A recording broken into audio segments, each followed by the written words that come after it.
দেখতেও যেমন লাগছে, খেতেও কিন্তু তেমনই টেস্ট হয়েছিল।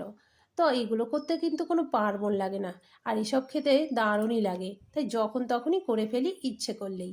তো এখানে আমি 1 বাটি সুজি, 1 বাটি ময়দা, হাফ বাটি মতো চিনি নিয়েছি, আর একটু লবণ দিয়ে দিলাম। এবার সমস্ত উপকরণগুলোকে ভালো করে মিশিয়ে নিচ্ছি।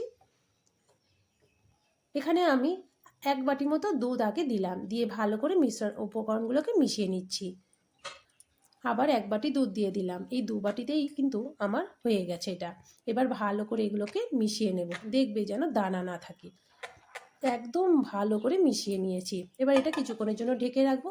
ততক্ষণে আমি এখানে একটা চিনির শিরা করে নিচ্ছি। 1 বাটি মতো চিনি, 1 বাটি জল দিয়ে ভালো করে এটাকে ফুটিয়ে নেব।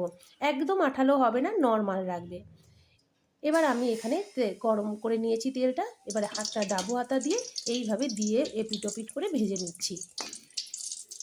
এবার এটাকে তুলে নিয়ে আমি চিনির শিরার মধ্যে দিয়ে দেব।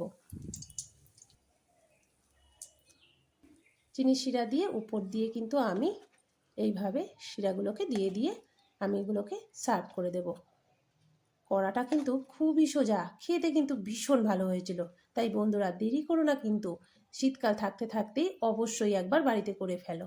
আর কেমন লাগলো তোমরা কিন্তু অবশ্যই একটা ছোট্ট কমেন্ট করে জানিও।